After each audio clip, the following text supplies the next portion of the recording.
Hello, good morning. It's early here, but it's actually my best time to uh, get on and record while I can think, and the house is still quiet. Um, so today I'm going to call this Climbing the Mountain. It's the third of a series involving practical applications of this whole NDE study that I've been on, and it's a journey. I realize I'm not where I want to be yet. The mountaintop is still a ways off, but nevertheless, every so often you get to these beautiful viewpoints where you look off and you can see into the distance and see the mountaintop or see some other beautiful scenery. And you're like, man, I think we're on the right direction. We're going the right direction. We got to keep going, and eventually we'll wind up in a higher place. Um, and the journey, I forget it, I forget who it was, but anyway, there's a quote saying it's better to enjoy the journey than it is to arrive, something along those lines. I think it's Robert Louis Stevenson that said that. Uh, it's better to enjoy the journey than to arrive. So when you get there, where do you go from there? You don't want to go down. That's always a letdown. So we're on a journey, we're traveling, and I feel like, yeah, if you're along for the ride with me on this little study, I'd like to share what I've learned so far. And actually, today I'm going to break out what I feel like is the most amazing and important part of the study so far in terms of what it's doing for me personally. And as fascinated as I am with the study itself and all the things people report from near death experiences, it's the personal takeaways. It's what I'm learning personally, how it's affecting my life, and what I can share with you in terms of how it might affect yours. My ultimate goal is to share information in this experience in the hope that it brings some kind of light and improvement in your life. And it's doing that for me. The study has brought it a lot forward. So I'm basing this uh, part of it on what I've already shared and what you'll find out if you watch NDE stories on YouTube and read up on them yourself. But so having gone this far, I'm going to refer to my notes a little bit. I've got a fair amount of material to cover here, but this has been really the last couple of weeks for me have been a nearly, I hate to exaggerate, I don't want to, but definitely the biggest breakthrough in terms of how much happier I am than I ever was, how much more relaxed, and I'll explain why. Um, so, one of the things that's come out of this whole study, listening to and watching all these NDE experiences, is simply the fact that people report back an overwhelming kind of love that we can't even describe. And I feel like I've tasted that in bits and pieces. And it's based on a big breakthrough I'll describe in a couple of minutes. But the whole idea of people come back here saying that there's no death and that they're experiencing a love that's beyond anything that can be described, unconditional, total, encompassing love of them exactly the way they are. And they're basically assured that everything is okay, things are happening the way they're supposed to be happening. We're here on this earth to learn. It's okay that we make mistakes, and we're it's okay. We're accepted. We're loved. There's no rejection. There's no hell we have to worry about going to. We're eternal beings.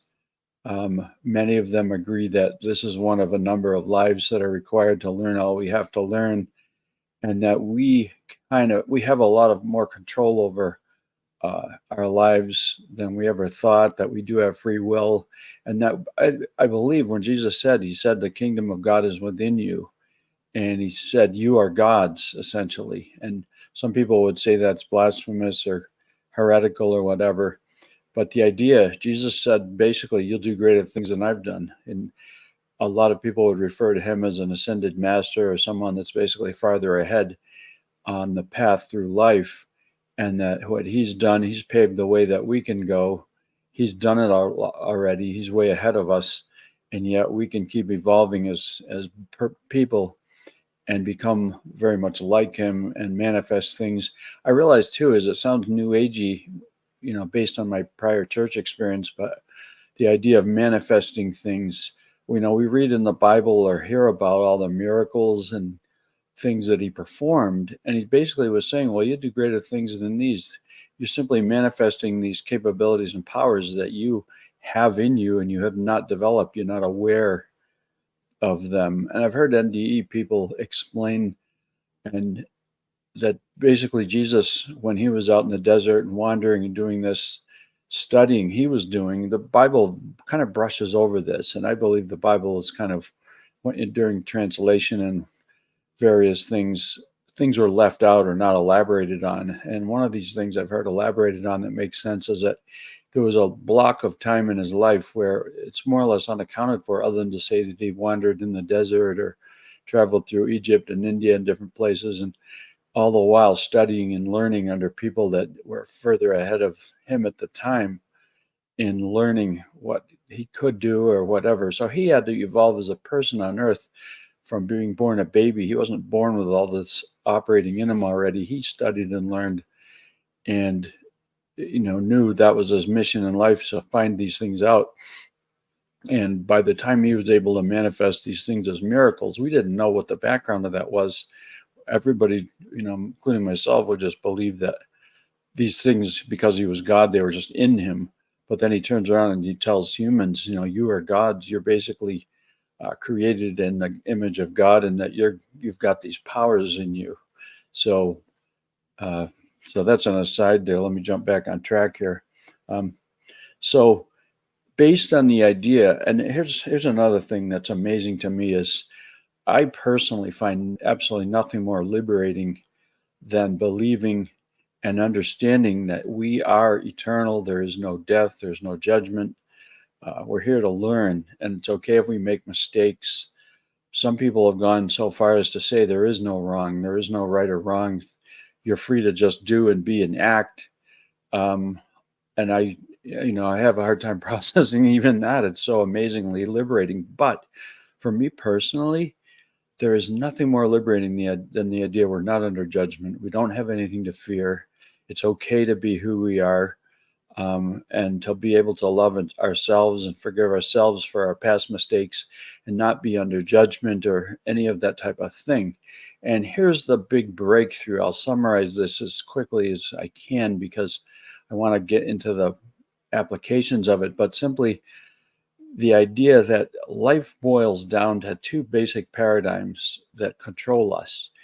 And our core beliefs, this is my approach because I'm sort of a cerebral kind of person and know there's different ways of thinking. Some people are more emotion brained or whatever, but for me, logic and that type of thing make a big difference in my thinking. And our core beliefs control how we feel. And I forget who I was going to look up this quote, but I didn't. Someone famously said that we're about as happy as we make up our minds to be. And I'm like, yeah, that doesn't, I'm not disagreeing with that in a sense, but it doesn't explain, it doesn't go deep enough. And for me, it's like, no, we're controlled by our core beliefs. And even whether we feel worthy to be happy, I look back at my past and I know myself and a lot of people that have beaten ourselves up over and over and over for our failures and mistakes, and not able to allow ourselves to even feel worthy to be happy. In fact, some of us punish ourselves. We feel guilty or ashamed or whatever, and we carry that with us, and it's a burden, and it prevents us from being fully happy and fully engaged in life and able to even manifest success, because I feel like success is almost something you've got to feel worthy of or give yourself permission to have. And there are people that don't think that way, and that they'll take all they can get and they feel worthy to take anything and more. Some people are on the end of the spectrum where they'll just take everything they can get from everybody and feel like somehow they deserve it, or they're in it to win it, and they're going to get all they can for themselves.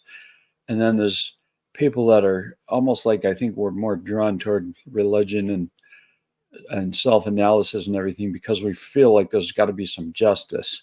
So we'll have this internal justice system that basically says, well, I failed. I don't deserve to be happy. I'll beat myself up for a while. Maybe that'll help me to do better in the future. But ultimately, I found out that doesn't really work.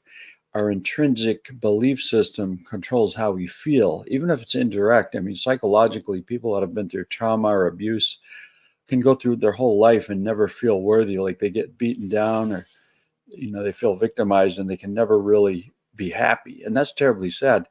But I think the most liberating thing in the world is to accept the idea you're forgiven, you're not judged, you're free to be yourself, you're free to enjoy life, you can do what you want to do. Free will is okay, and I think that's based in realizing that that kind of love that people describe that come back from NDEs is indescribably amazing and accepting. And I began thinking while I was thinking about that most of us, I mean, I have 3 kids. They're doing great now. I love them to death. I mean, they're doing so well. And I feel like it's because over time, my wife and I, when they were little, we were actually in a cult type religious organization that was sort of a branch, an extreme branch of Christianity.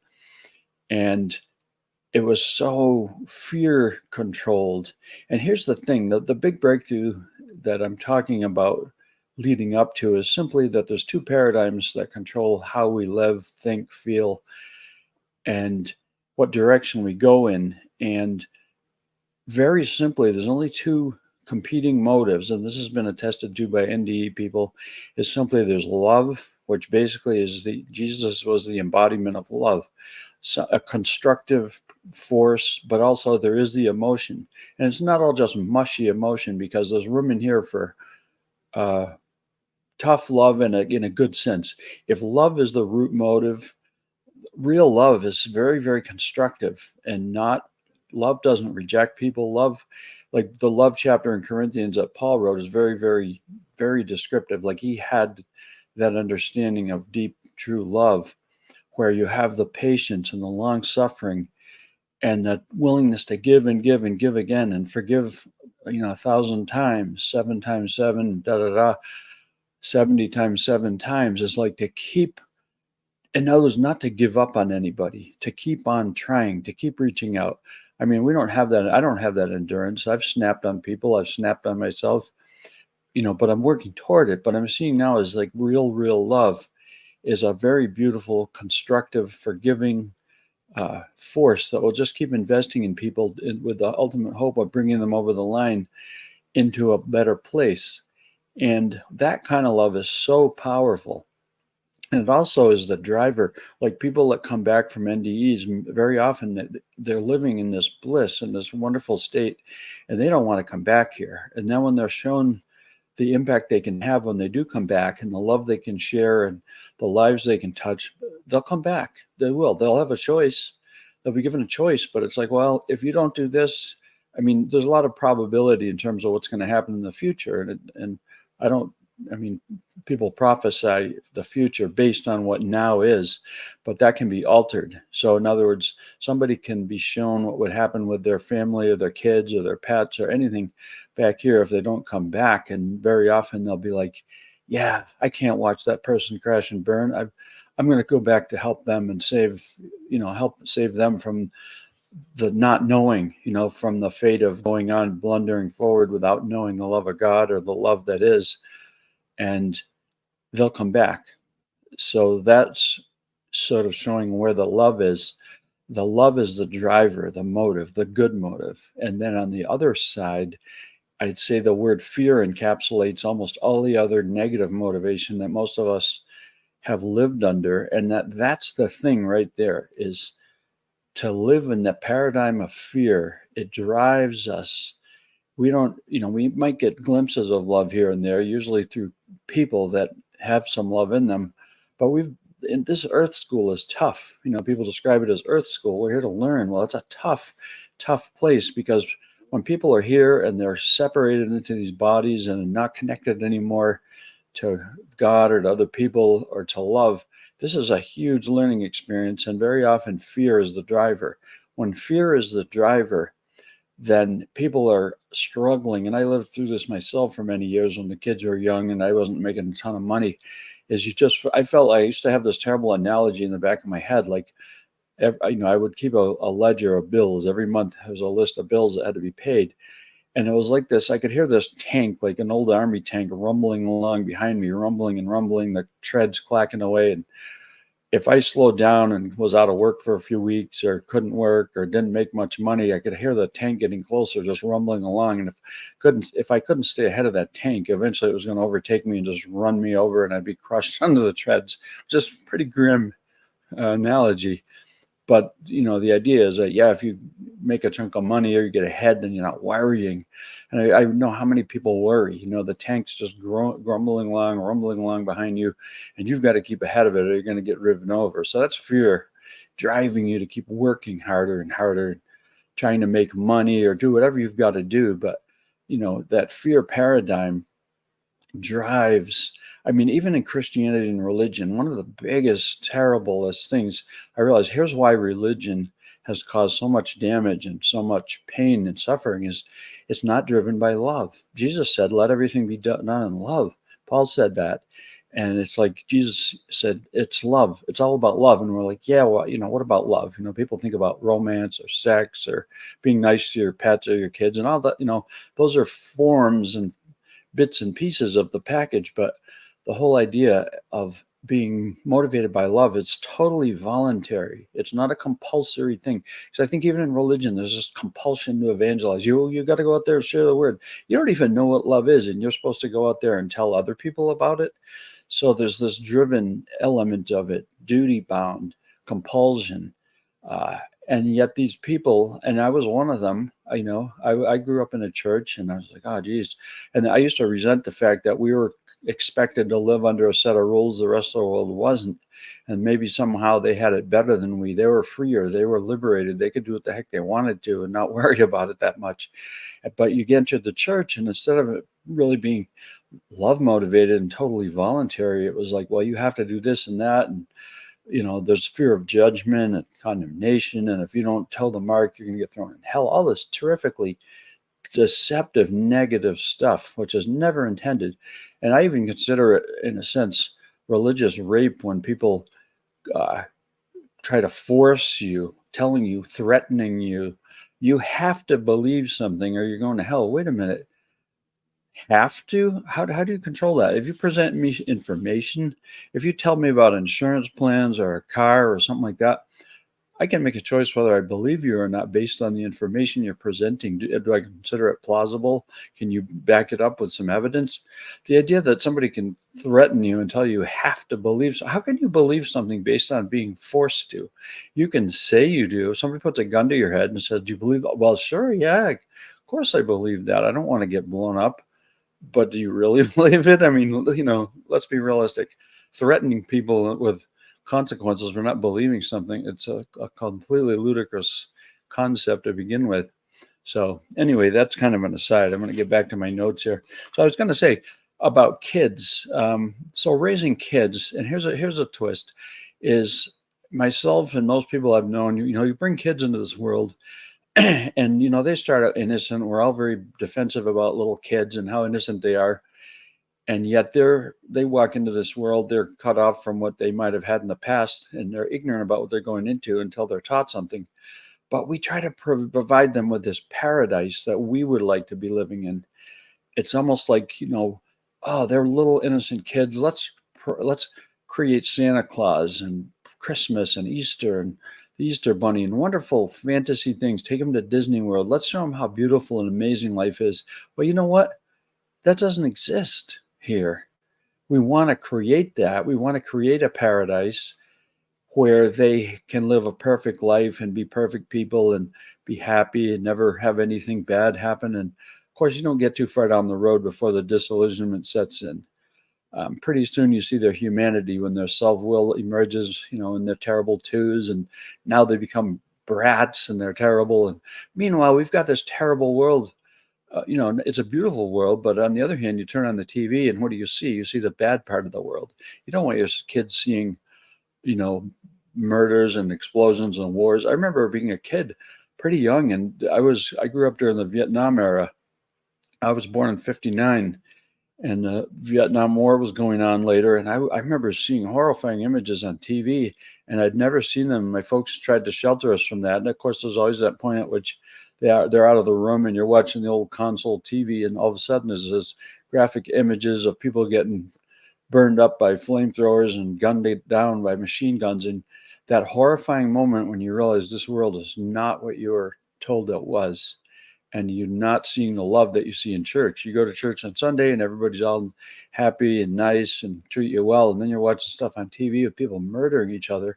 And then you're trying to make sense of this. It's not easy to do that. But anyway, so the earth is very much a fear-driven place where people are fighting over resources, belief systems, uh, defending themselves against oppressive people that want to take what they have. So anyway, so here's the thing that where it gets down to the nitty gritty is we're living in a world that's governed mostly by fear and not love. And yet the only way out of that on a personal level and even a collective level is some kind of enlightenment, like actually understanding how love works. And one of the harder things to understand with the NDE world, I'll do my best to articulate it, is there's this idea of manifestation. And there's a lot of talk of our ability to control what goes on around us. And there's this reference to like a vibe, like everything on the other side is light and energy and vibration. And it's talked about low vibration, lower energy levels as being here on earth. There's dense matter, things are slower. And in the spiritual sense, the lower vibrations are the lower frequency that's sort of here. And on the other side, the higher frequencies are associated with being happy and blissful and constructive and love. The positive spectrum is the higher vibe spectrum. So we talk about vibe. I never really knew where that came from. People talk, oh yeah, there's a good vibe, but now I get it.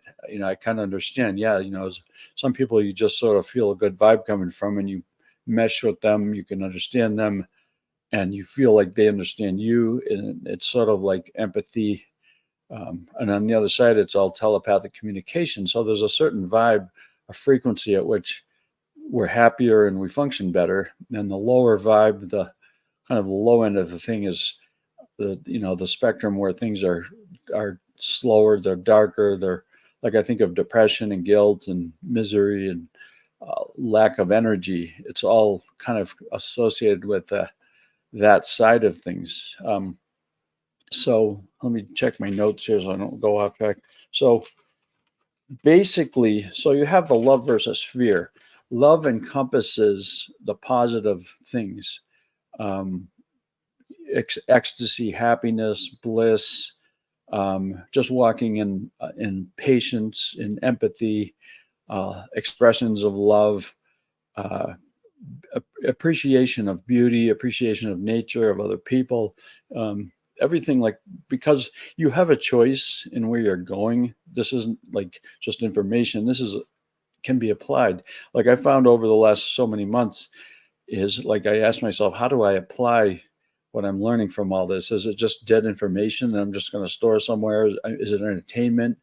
Uh, no, it isn't. It's a lot more than that. It's like this is information being brought back from the other side to say, if you really want to live fully, be happy, be engaged, once you know and your core beliefs change, like for me, it's more like, all right, if I'm accepted, unconditionally loved, I don't have to worry about judgment or death or any of that. It took a huge weight off of my mind and emotions. It's like all of a sudden I find like my blood pressure dropped about 30 points. I can just relax now. I'm not afraid of death. I'm not afraid of judgment or any of these really extreme negative things. I'm like, now, and not only that, the idea is love. You have to love yourself before you can love others. You really do. You have to be able to forgive yourself, love yourself, and embrace life. And even though you have free will, it's okay to be who you are. It's okay to express who you are. We're all different. It's okay. We're called not to judge others. And for a very important reason, judging others puts us in a negative, judgmental state. We don't want to be in that state. And if we're not judging others and we're not judging ourselves too harshly, I mean, the whole idea, if you're motivated by love, your motivation is to do good things. And that's what I found too. You're not your complete, total free self if you don't have free will. And if you feel like you're afraid of something, you're always driven and it stunts your ability to enjoy your life. But if you feel like, it's okay, I'm okay, everything's working out the way it's supposed to, and We're not here to judge others. They have their own journey going on, and it's not necessarily your business. You don't know what they've been through, but if you want to help them, and that's what you're going to want to do if you're motivated by love, you're going to want to help other people, and you're not going to be judging them. You're going to be looking like, how can I make their life better? How can I reach out to them? And we ultimately are the expression of love on the earth. And Jesus said it in so many words. It's like going around compulsively trying to tell people how to live, or you know, what religion, what rules they should follow. I think fear is what makes us set up all these rules. Like, oh my God, I don't want to step off track and get into trouble. So I've got to have rules to guide me. Well, if you're guided by love, you don't really need that many rules. Like Jesus even said, he said, all the summation of the law and the prophets was wrapped up in this simple golden rule. Just do unto others as you would have them do unto you. That sums up the law and the prophets. So if you're doing to other people what you would have them do to you, what more do you need? And if you're motivated by love, you basically will be treating them like they were all your family. And that's another thing I found this actually manifesting in my own life the last few months is I can go through a day, and I've had it happen recently. I'll go through a whole day, and every encounter I have with anybody is positive and happy. And I'm naturally just showing appreciation and respect for everybody I run into, and they all treat me fine. I get home like, man, this is great. I'm happy. I feel just elated. Like the world's a beautiful place. People are cool. Things are going well. And I'm like, wait a minute, how'd that happen? Well, in some sense, not even consciously, I think and they tell you this happens, you manifest the world that you want to see. And it's all based on where you're coming from. Because if you walk in and you're grumbling and complaining and looking at the ground and your mind is just rolling with all the problems you've got, you're not even going to see the good things around you. You're not going to see an eagle fly overhead. You're not going to see the sunset. Your mind's going to be tied up with negative stuff. But if you're in a state of love and gratitude, you're going to be thanking everybody that does anything to help you. You're going to be grateful for them. You're going to see every beautiful thing out there, and you're just suddenly going to discover at the end of the day that you're floating on a cloud and you're happy because you're totally aware of everything good in life, and you're not aware of the bad, and you're not saturating yourself with news that's terrible. If you are consciously, deliberately aware of what's good out there and you're doing good, you're helping people, you suddenly find yourself, reaching to open a door for somebody or hold the door, or, just any little tiny gesture. And again, NDE people are always saying, yeah, it's the little stuff. And I'm like, when we go through this life, there's so many people that are in a hurry or driven by fear or just not happy, and they don't shed any light, and they don't make you feel like life is good. But if you have that in you, if you have that little light going on in you, then you're gonna slow down and let somebody else pull out into traffic during rush hour. You're gonna do little stuff like that unconsciously almost, because now you're almost driven by wanting to make other people happy. And again, there's another thing I'll throw in there that's a huge part of this equation, is more and more it's coming to me. And I'm an introvert naturally, and I love just hiking and being in the woods and communing with nature. I always have. That was always my happy place and my escape when I was a kid. When I was a teenager going through all the typical puberty related teenage things and just emotional mood swings and all this, my happy place was just to go out in the woods and go hiking. And I would just take off. Even I remember it was my way of curing. I knew I was getting over something. If I had a bad flu and I was laid up for a few days at the house, couldn't do anything, the day that I got up in the morning and just was driven to get out and go hiking, I knew I was getting better. Like all of a sudden one day I just wake up and I'm like, that's it. I'm done with this. I'd grab what I needed and just bolt out the door, and I would just bushwhack through the woods and for hours, just disappear for hours, just hiking through the woods. That was like the escape, but somehow being involved in nature was curative. It was very curative. So I don't know how I got on that tangent there, but so the idea being, there's a lot of positive things we can do to promote feeling good and feeling up. And several of them, one of them includes nature, like literally just communing with nature. We're all connected. And another thing about the other side is the pets, the grass, the trees. Nature is all connected. We're all connected. And many people attest to the fact that God is simply manifesting himself through everything that he's created. So we're all connected. We're all part of the same whole.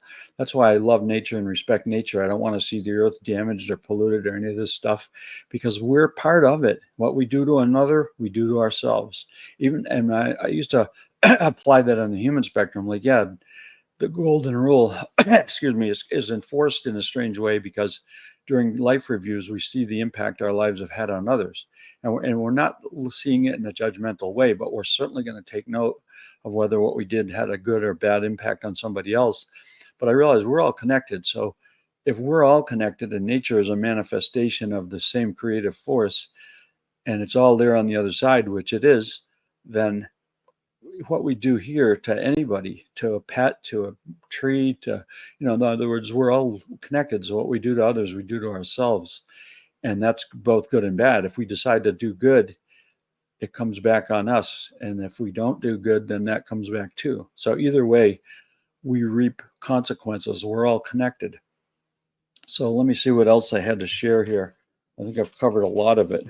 Um, yeah, and then there's this duality term that keeps popping up, and I realize that that shows the contrast of kind of the good and evil thing, but it can take a lot of forms. Like I was thinking of love, like we bring a kid into the world, and you know, hoping they're going to be perfect, and we're going to bring them up in paradise, and then we realize not too far into the game that that's not the way it is. And there's times when love has to be tough. And even things like anger, Jesus didn't condemn anger. There's a scripture, I think David said, don't let the sun go down on your anger. And then somebody else said, well, be angry, but don't sin. And I'm thinking to myself, isn't anger on the dark spectrum, like the negative side of things? But not really, because when you're driven by love, like I even think of this for me as an example I've been wrestling with, is I realize I love freedom. And freedom is very, very important to me. Free will always has been. And the idea of being oppressed and micromanaged by anybody else is abhorrent to me. I hate that. I feel like to be able to think freely and act freely is a fundamental right of being alive as a human. And I'll fight for that. It's so important to me. And I'm like, but then, and I've always loved the New Hampshire motto, the state motto, live free or die. It's just been a thing with me. Like, yeah.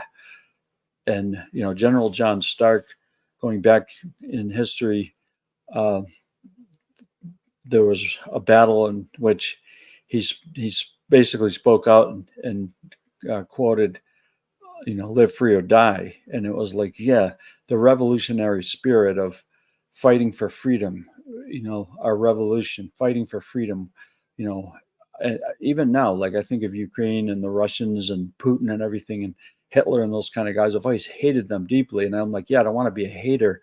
But what I really hate, okay, it's happening through a person. So I'm not supposed to hate the person, but the concept of oppressing other people and killing them or forcing them to do what you want for your purposes and stripping them of their freedom, making them slaves, I find that utterly abhorrent. So the idea live free or die is like, okay, am I a negative person for thinking that way? And I came to this realization. It's like, no, I love freedom. I love freedom so much that I'd rather fight and die than be stripped of my freedom and be a slave and be oppressed. And I'm like, yeah, so that makes sense. So in other words, here's this dichotomy. How do I reconcile these things? Light and darkness. You don't appreciate the light unless you're in darkness. Then you really appreciate light. So the idea of concepts, like freedom is the freedom to think your own thoughts, to grow at your own pace, and to go through life learning the way you're supposed to be, not inhibited by somebody that's trying to take control of you. So again, that's another aside I just had to throw out there. But part of the reason for doing that is simply to say that tough love has a place. And you think tough love, when I was younger and my kids were young, I mean, I had times I'd flip out and get really angry. And then later I didn't like the guy he became. I really didn't. I'd suddenly find, a door, the hole punch through it, that it was me. I did that. I became a monster. I didn't want to be that guy. That guy was an angry, bitter guy that emerged out of somewhere. And usually it was hangry. He's tired. He got home late. He worked all day.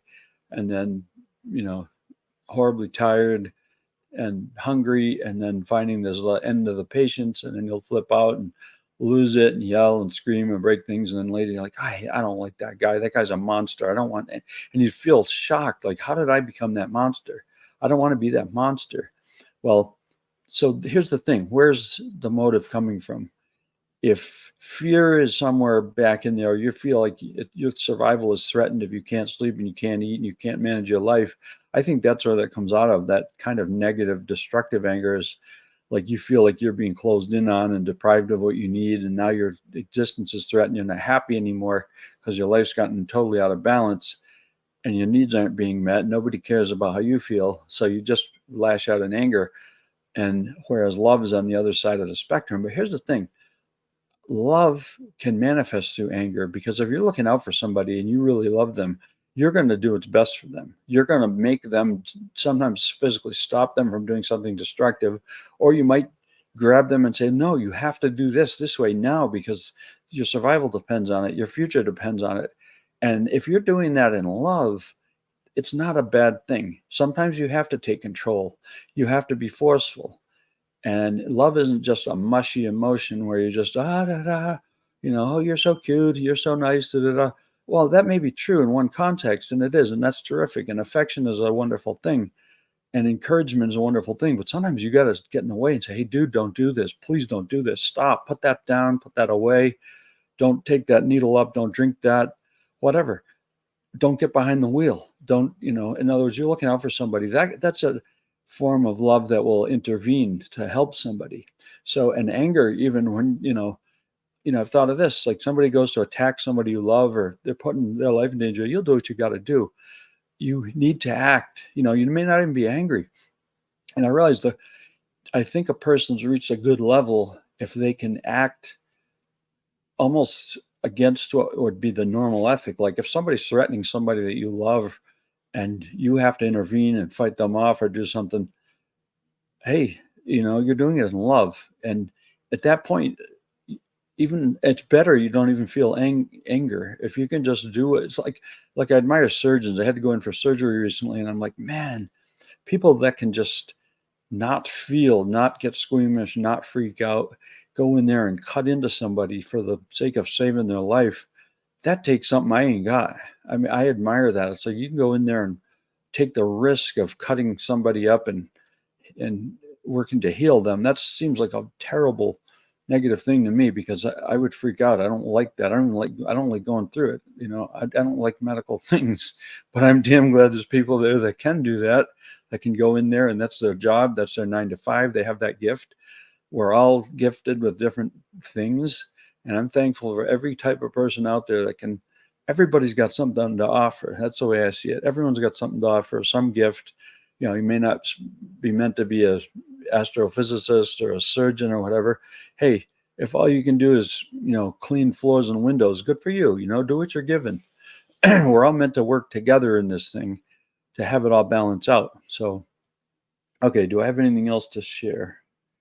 Um, yeah, I feel like, so yeah, just to sum it up, the big takeaway for me is just realizing that there's two basic paradigms that control life. There's the fear paradigm, where people are basically have negative motive, and this included me. I'm walking. This is a journey. We're walking through it together. But I feel like, you look at your past, and I'm like, man, I spent a lot of my time my life governed by fear and guilt and shame and feelings of inadequacy and being a loser and negative stuff like that just haunts you, and you carry it through your life. I mean, there's plenty of people out there that have been victimized and hurt, and there's people that are winners that are doing great, and maybe this doesn't speak to them, but I feel like for my personal self, I mean, I had an older brother that was mentally ill. There were family issues. You know, my grandmother used to blame my mom for the fact my older brother was messed up, and even though she didn't have anything to do with that, it was kind of a birth defect type medical condition. But she always carried that burden of feeling rejected and judged, and like she was and of course my dad was this woman's son, so he could do no wrong. He was a perfect child, da da da da da. Therefore, it had to be my mom. She carried that, and I look back and I'm like, man, she carried that burden her whole life. That was the worst mother-in-law scenario you can imagine. and she felt inadequate and she struggled and she sought after the truth for her whole life. And I'm like, wow, we carry burdens, we really do. And he was my older brother, he used to get beat up in school, and it kind of gave me this bad sense that the world was a hostile, fearful place and that people are bad and, the world was bad and all this kind of stuff. And I carried that crap around for most of my life. So here I am, 65 now, and I'm like, man, I think I'm finally getting it. I have a choice here. I was born into certain situations. I was supposed to learn a lot of the lessons that I'm learning now. And I used to pray, like, God, don't let me get out of this life without learning what I'm here to learn, because I don't really want to have to repeat any of this. I mean, I want to come away with this having learned something. So maybe if I'm back here another time, maybe I'll be a little better, a little happier, a little better equipped. But the whole idea being we can choose every single day. Examine your own motives, examine your patterns. Like, that's a thing NDE people talk about a lot. Look for patterns in your life, patterns, repeating cycles, of which I had many, and I'm still working my way through them.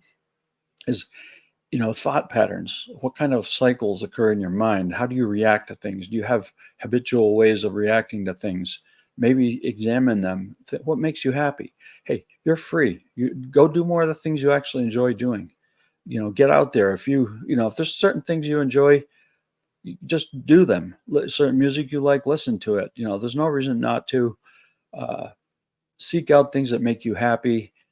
Some of the natural things that can make you happy from a body chemistry standpoint include just getting good exercise. For me, being outdoors in the fresh air, hiking, and just being in nature has always been I love to ski and, swim in the summer and just do things that allow my head to clear and feel connected. If you love socializing and hanging out with people, do it. Don't be stupid. Don't do dumb things, but if things make you happy, go after some of those things. Enjoy life a bit.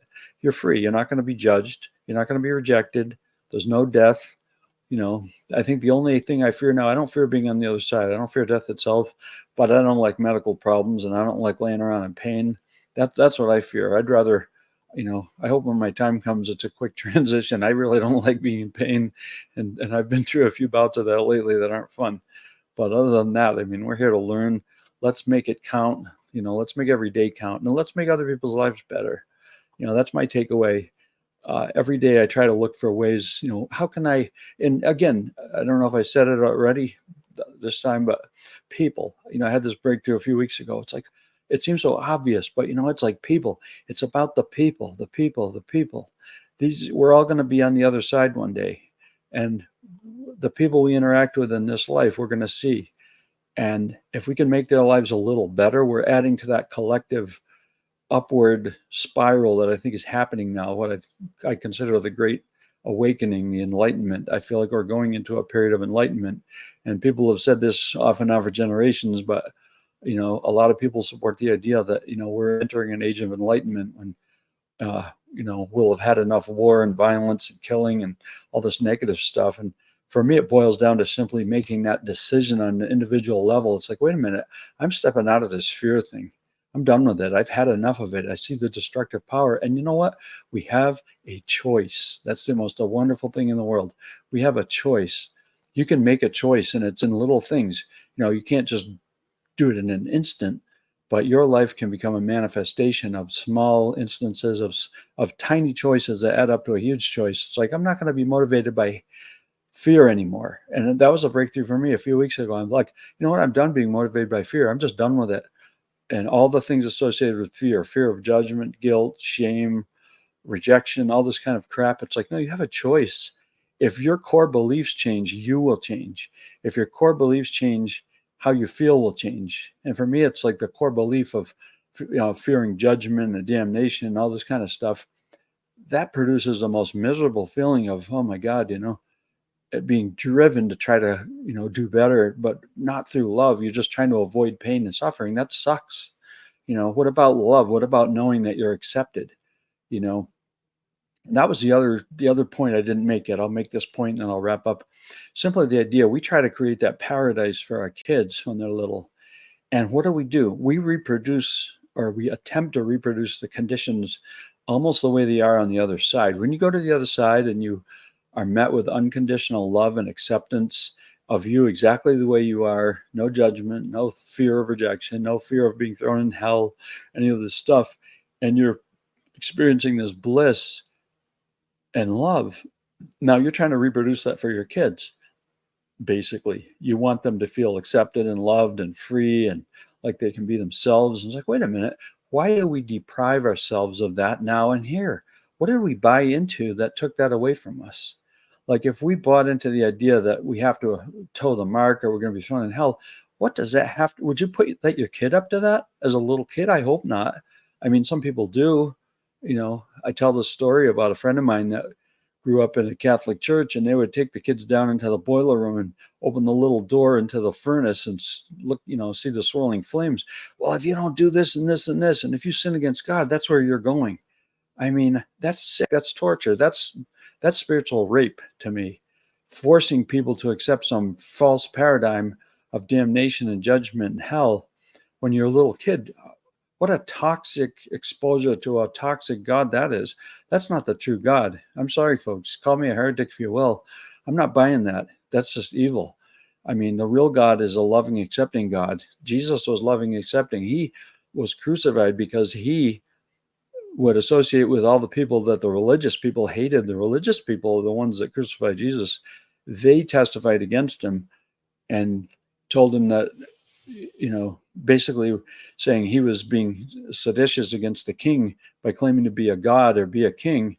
And yet he was associating with the people they hated and despised, the sinners, the prostitutes, what would have been the homeless people, the druggies.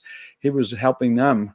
And these people were like, what the heck, So I don't know how I got on that, but the whole idea, the distortion of the true message of Jesus, his message was, you're loved, you're accepted. I'll help you. I'll heal you. I'll feed you. This is true Christianity. This is true religion, helping the people around you, loving your neighbor as yourself, not being up there, Bible bashing and threatening people with damnation and, basically not helping these people, you want to help people. It's small stuff. You get out there and just rub elbows with people and help them out in little ways every day, and they'll see the light in you, and they'll know you've got something. And it'd be like, that's not even the point. You're doing it because you're changing your own motivation and you're becoming a happier person out of it, and you're part of the upward spiral of enlightenment that's kind of helping everybody get better and move out of the negative aspects of life, with the ultimate goal that, if enough of us are treating each other better and doing better in life and helping each other out, then the world itself becomes a better place. So, eventually we move out of that whole fear paradigm, and we're just happier. We're all happier. So anyway, I know I got a little bit charged up there. I've gone through a certain amount of religious trauma in my past, and I really have, a good deal of bottled up anger against misrepresentations of what I would consider God to be. In other words, what we have to look forward to on the other side is really beautiful and good. So, and even here, we can manifest that here. That's the ultimate goal. Jesus was way ahead of us and manifested that. And, basically we're free to be happy and be who we are and have our freedom and live a good life and help each other out. And that's the whole idea. Not all that complicated, but the fact that it's been misrepresented and we've been kind of led into a situation where a lot of us are governed by fear. We have we're free to shake that off and say no to it. So anyway, hope you find all this mentally and emotionally and spiritually challenging, and I'll tune in again soon. I tend to do these little recordings when I feel inspired, like I'm bottling up something I need to let out. So that's a kind of the way I'm motivated on this. But anyway, chew on that for a bit, and we'll talk again soon. Thanks for listening.